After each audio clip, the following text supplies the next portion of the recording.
Bonjour, aujourd'hui nous allons traiter les urgences neurochirurgicales, le traumatisme crânien grave. Le traumatisme crânien grave s'agit d'une lésion cérébro-méningée avec un Glasgow Coma Scale inférieur à 8.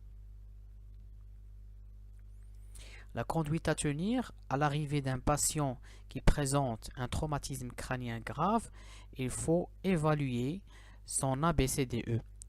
Il faut évaluer les voies aériennes supérieures à la recherche d'un corps étranger, d'un dentier, l'évaluation de l'état respiratoire à la recherche d'une désaturation, d'une cyanose, des signes de lutte, de râle à l'auscultation, l'état circulatoire à la recherche des signes de collapsus, une hypotension artérielle ou une hypertension artérielle, une bradycardie ou bien une tachycardie, les signes de choc, l'assourdissement des bruits du cœur ou autres anomalies auscultatoires. Mais surtout, on va s'intéresser à l'état tensionnel parce que le patient peut se présenter pour une hypertension artérielle avec bradycardie dans le cadre du réflexe du Cushing secondaire à une hypertension intracrânienne. Sur le plan neurologique, il faut toujours évaluer le Glasgow Coma Scale pour pouvoir répondre à la définition d'un trauma crânien grave.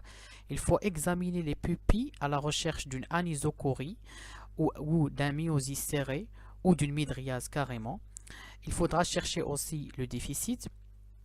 Il faut déshabiller le patient en totalité pour l'examiner à la recherche de lésions associées.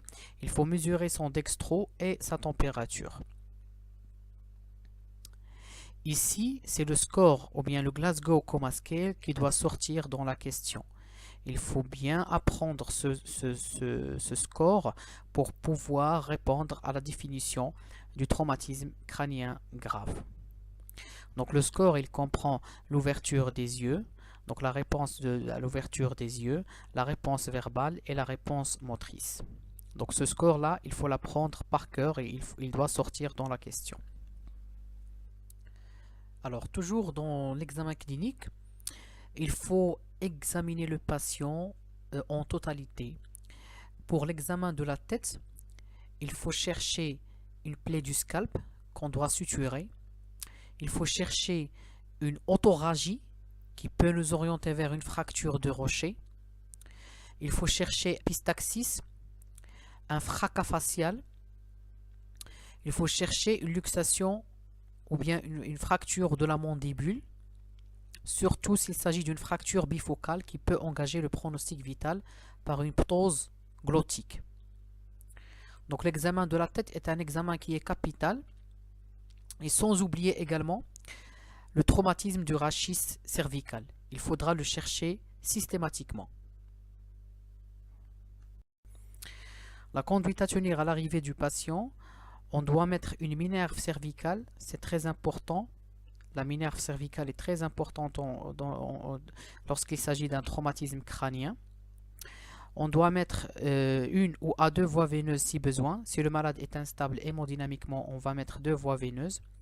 On doit intuber le patient avec une intubation, ventilation artificielle avec des aspirations. On doit mettre une sonde orogastrique et non pas sonde nasogastrique. Pourquoi? Parce que le patient peut avoir un traumatisme de la base du crâne.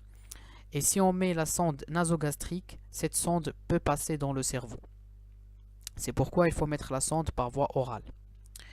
La voie à Vici, donc on peut mettre une sonde vésicale après avoir éliminé bien sûr une lésion du périnée. Et on doit mettre le patient en position 30 degrés de la tête pour faire baisser l'œdème cérébral. Toujours à l'étape clinique, il faut rechercher systématiquement une prise de toxique. Est-ce qu'il y a une notion d'alcoolisme, prise de drogue? Est-ce qu'il y a une notion de prise d'anticoagulants qui peuvent aggraver l'hémorragie? Il faut chercher un traumatisme du rachis cervical et une atteinte médulaire. Il faudra chercher bien sûr est-ce qu'il y a un déficit sensitivo-moteur. il faudra chercher un priapisme, d'accord, qui peut témoigner d'une atteinte médulaire, une bradycardie, une béance anale. Cela entre dans le cadre de l'examen physique sommaire du patient. Et bien sûr, on recherche aussi des lésions traumatiques associées, notamment est-ce qu'il y a un traumatisme du thorax, est-ce qu'il y a un traumatisme abdominal, est-ce qu'il y a un traumatisme du pelvis, est-ce qu'il y a un traumatisme des membres. Donc tout trauma crânien grave doit être bien examiné. Il faut le déshabiller en totalité et il faut examiner de la tête jusqu'aux pieds.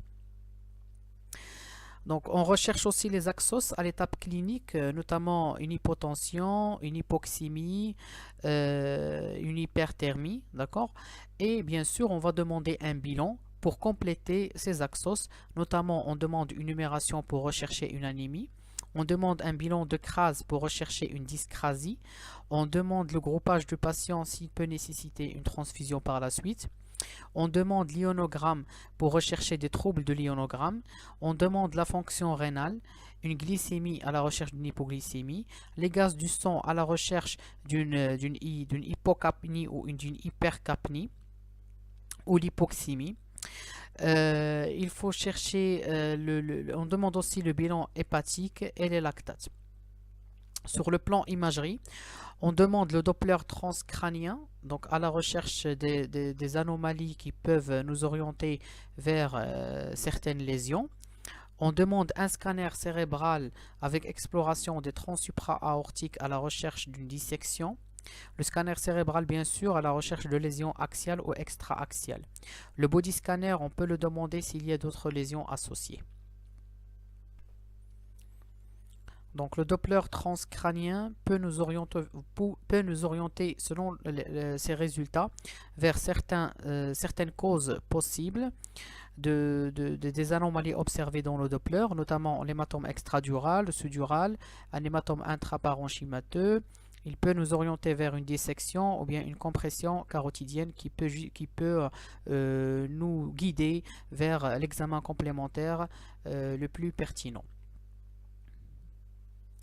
Le scanner cérébral aux urgences peut nous montrer un hématome extradural, comme vous voyez ici. C'est un hématome extradural sous forme de lentille biconvexe. Il y a même une fracture de l'os du crâne avec un hématome sous-galéal. Il y a ici un hématome sous-dural sous forme de croissant. Ici, c'est un hématome intracérébral qui comprime le ventricule avec de l'œdème périlésionnel. Ici, c'est l'hémorragie méningée, donc une hémorragie sous-arachnoïdienne. Donc, ce sont les différentes anomalies qu'on peut avoir au scanner. La conduite à tenir à l'arrivée du patient, il faut maintenir une hémodynamique satisfaisante avec une pression artérielle systolique supérieure ou égale à 110 mm du mercure. Le remplissage, bien sûr, doit être fait avec du sérum salé. C'est très important et il faut éviter le sérum glucosé pour ne pas tomber dans l'œdème cérébral. Donc toujours dans le contexte de l'urgence, il faut privilégier le sérum salé et non pas le glucosé, surtout lorsqu'il s'agit d'un traumatisme crânien.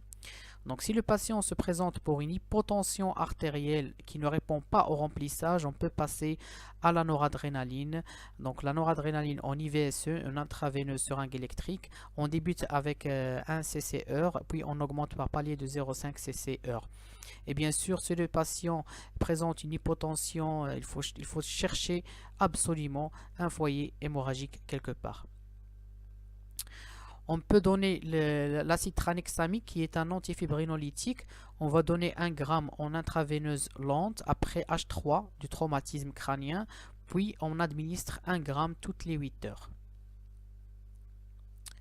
On ventile le patient pour maintenir une saturation entre 94 et 98%.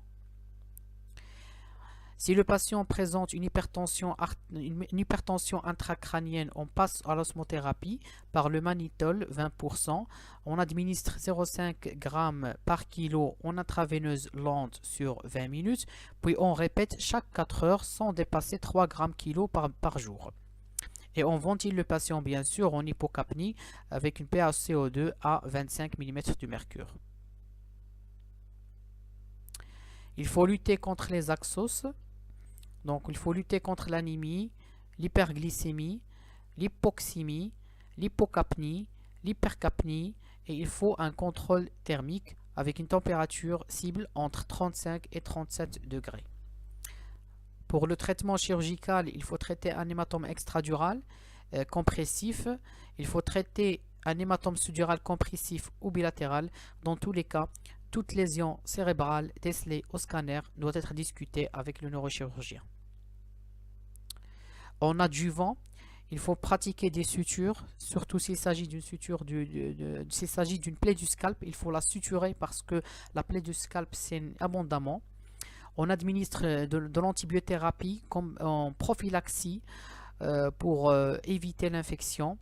On administre la sérothérapie antitétanique et bien sûr les antiépileptiques en préventif pour prévenir les crises d'épilepsie ou les crises convulsives. Et bien sûr, on peut demander un EEG pour un patient en réanimation qui se présente pour un traumatisme crânien. Il faut demander un EEG pour déceler les signes de convulsion qui nécessitent l'administration d'antiépileptiques. On surveille l'ABCDE du patient et bien sûr, il faut surveiller les axos. Voilà, si vous avez des questions, n'hésitez pas à me contacter.